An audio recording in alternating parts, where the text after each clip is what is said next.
এবং আমি তার বস্তাগুলোর দিকে যদি লক্ষ্য করি তা অন্তত 95%-এর উপরে বস্তা ভালো আছে, যেখানে এই যে এই ধরনের লক্ষণ আমার হাতে দেখা যাচ্ছে।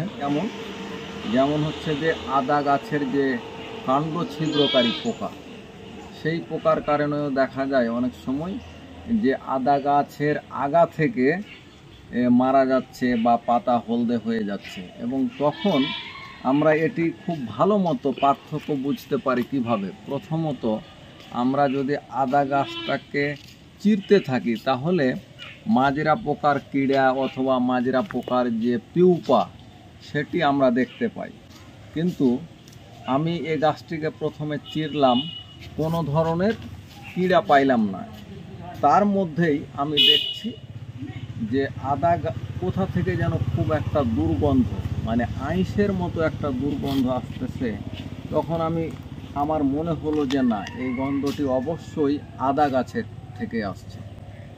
তখনই আমি নিশ্চিত হয়ে গেছি যে এটি আসলে ছত্রাকজনিত আদার পচন রোগ। আদা থেকে অথবা আদা গাছের গোড়া থেকে আদার মতো একটি ঝাঁঝালো ভালো গন্ধ আসে, তাহলে এটি ছত্রাকজনিত কোনো পচা রোগ না, সেটা শিকড়ের হোক অথবা গোড়া পচাই রোগ হোক। কিন্তু যখনই দেখব যে আইসের মতো বা একটা বিকট দুর্গন্ধ যেটি আমাদের খারাপ অনুভূতি আনে, সে ধরনের গন্ধ, তখন আমরা নিশ্চিত যে এটি অন্তত পোকার কারণে হয়। ঠিক আছে, আমরা এবার আদার কন্দ, আমরা বীজ হিসেবে দিয়েছিলাম এটি, তাই না? এই যে কন্দটা আমরা মূল কন্দর যদি দেখি, কন্দের দিকে দেখি, তাহলে দেখতে পাই যে এই কন্দের কিন্তু কোনো ক্ষতি আছে না।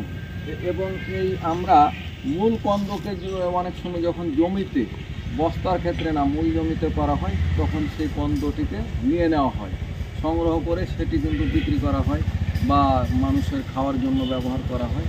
এবং সেটিকে একটি টার্ম আছে, সেটিকে বলে পিলাই তোলা। তো যাই হোক, এটি ভালো আছে এবং এখানে কোনো দুর্গন্ধ নাই, আছে কোনো দুর্গন্ধ নাই, মানে কিছুটা তো ঝাঁঝ কমবে। ঠিক আছে, কিছুটা ঝাঁঝ কমবে বা কিছুটা ডিসকালার হবে, কারণ এটি অনেক দিন থেকে মাটিতে আছে। আবার এখান থেকে চারা যখন বের হয় তখন তারা খাবার নিয়েছে, সুতরাং এর মান তো অনেকটা কমবেই। ঠিক আছে, এখন আমরা যেটি পরীক্ষা করছি, এরপর ওই বীজ দেওয়ার পর যে মুখী আদা এসেছে, যে রাইজমগুলো এসেছে আদার, এগুলো আমরা একটু সেন্ট নিয়ে দেখব। দেখেন তো কোনো আইস্টে বা খারাপ কোনো গন্ধ আছে কি? কোনো খারাপ গন্ধ নাই, কোনো খারাপ গন্ধ নাই। আদার হালকা গন্ধ আছে, ঝাঁঝালো, কারণ এটি পরিপক্কতা আসেনি। ঠিক আছে, আচ্ছা। কিন্তু এখন আপনি বলবেন, আমরা আমাদের কৃষক ভাইয়ের মাধ্যমে পরীক্ষা করে দেখছি, টেস্ট করে, এখন আপনি এখানে একটু নাকের গোড়ায় গন্ধ নেই, বিশ্রী গন্ধ, বিশ্রী একটা বিকট গন্ধ। জি, বিশ্রী গন্ধ না?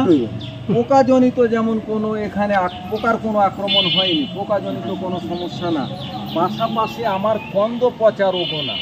ঠিক আছে কিনা?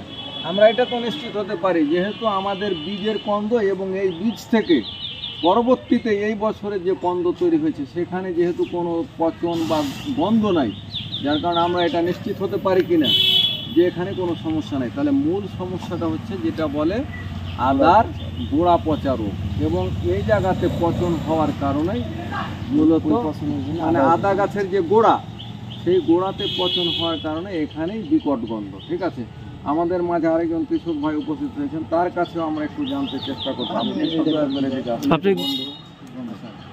আপনি যেটা পান, মানে নাকের গোড়ায় নেন, কেমন লাগে গন্ধ? তো কেমন গন্ধ? পচা পচা বিকট গন্ধ, তাই না? অনেকটা আইস্টে ভাব, তাই না? তো দর্শক, আমরা এখান থেকে নিশ্চিত হতে পারলাম যে আসলে পোকাজনিত কোনো সমস্যা না, বা আদা গাছের যে কাণ্ড ছিদ্রকারী পোকা সেটির কোনো আক্রমণ এখানে হয়নি, এবং আদার কন্দ পচা রোগও হয়নি, মূলত আদা গাছের গোড়া পচা রোগ হয়েছে। ঠিক আছে, তো আজকে পর্যন্ত আমরা এই রোগটি সফলভাবে শনাক্ত করতে সক্ষম হয়েছি। আমাদের বিভিন্ন গ্রুপের ছত্রাকনাশক আছে, আমরা সেটি পর্যায়ক্রমে ব্যবহার করব বাই রোটেশন ভিত্তিতে।